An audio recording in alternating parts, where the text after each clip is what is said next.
And after weeks of refusing to face the music, ITV's uber-woke chief executive Karen McCall, the friend of Meghan Markle, who proudly purged her channel of Piers Morgan, Carol McGiffin, Eamon Holmes, Jeremy Clarkson and Jeremy Kyle, finally had to front up and admit she did know about rumours of Philip Schofield's affair with a young runner. But like with most of those on the sanctimonious left, the same standards don't seem to apply to her mistakes when it comes to accountability. Under questioning at the Media Select Committee, which she had been compelled to attend, McCall had to row back on ITV's own press statement that they had investigated the matter. When did you personally first become aware of these rumours? I really became aware of those rumours when Philip came out in February 2020. That is the first time things got really febrile. So in February 2020 is when Kevin and I spoke about it, and we actually started looking at it in December 2019. We said we need to just establish whether this is rumour and speculation and malicious, or whether there is something we need to worry about here. We had no evidence. No one brought us anything tangible, either on the production floor or from the outside.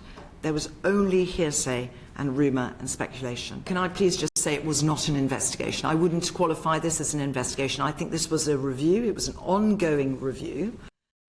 The old saying, the cover-up is far worse than the crime, is true here. I mean, remember, I first told ITV of Schofield's situation and relationship with the runner in November 2019.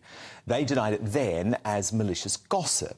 Then I revealed a whistleblower from This Morning had emailed McCall details of what exactly happened directly in February 2020. So no wonder she was asked today if there had been an attempt to protect their golden goose. You've covered that up?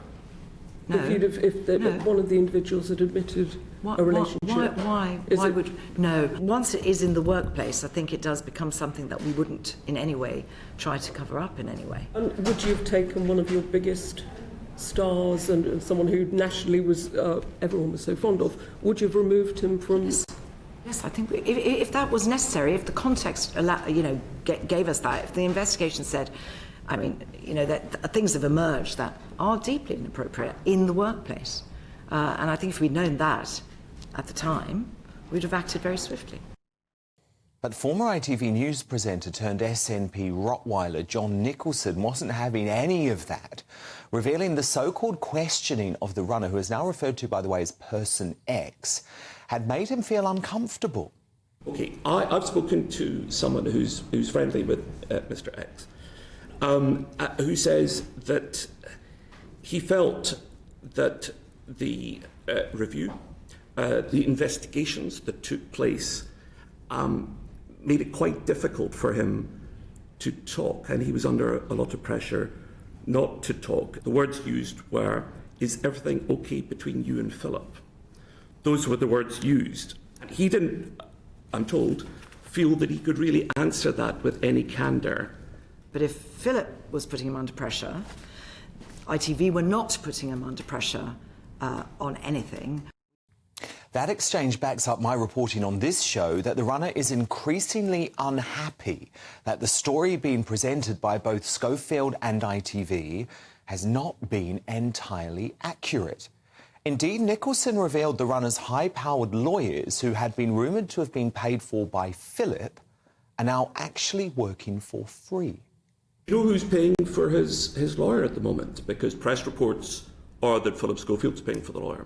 My understanding is that Philip Schofield is paying for it. I think Philip mentioned that in the BBC interview, but we don't get involved in that. My understanding is that's not true. His lawyers are working pro bono because they're concerned about some of the issues in the case. ITV's bosses struggled to answer how they didn't know about the relationship, especially when the runner had been lavished with a big-budget showreel. Reports that this young man made his own showreel on the This Morning set at ITV's expense, using all the production team that were in and around the set at that time, after normal working hours. Is that a sort of facility that's made available to all runners?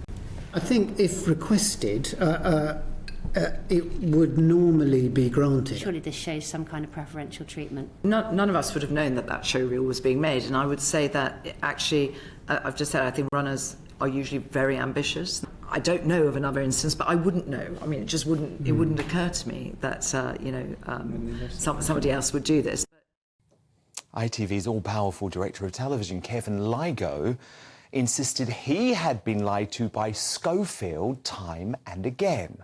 He looked me in the eye and promised me that there was absolutely no truth whatsoever in the rumours of this relationship. I believed him, and I believed his agents and everyone. And then 2 days later, everybody comes out and says, no, it's a lie. But there were so many contradictions in today's statements by ITV, so I'm going to show it to you. Lygo initially said that Schofield himself had chosen to quit this morning.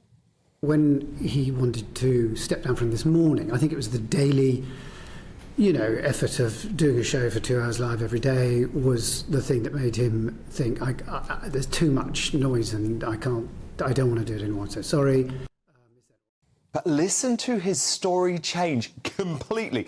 A total 180 just 34 minutes later when he was asked how Philip left this morning. Philip Schofield announced his departure from This Morning, as he said, on the 20th of May, and he said, I understand ITV has decided the current situation can't go on.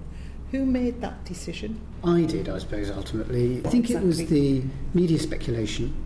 It was amongst the staff, amongst some of them, it was, this is sort of relentless. Will it ever go away? How can we make this sort of programme with all this scrutiny? So which Kevin Lygo are we meant to believe? Ultimately, though, on the question of its toxic culture, ITV had that there had been 128 formal complaints in the past 5 years, 5 related to This Morning, with 2 connected to bullying or harassment. Is anyone going to take any responsibility? Sure doesn't look like it. But if it was found that there was basically a cover-up at ITV This Morning over this, people could be sacked? As I said, I don't want to get into hypotheticals because that is hypothetical currently. Woke ITV has lost all respect from its loyal viewers who feel misled, lied to and treated like fools. Their ratings are plummeting, their share price is down 60% since McCall joined, and today proved its executives are totally deaf to the problems it has created for itself.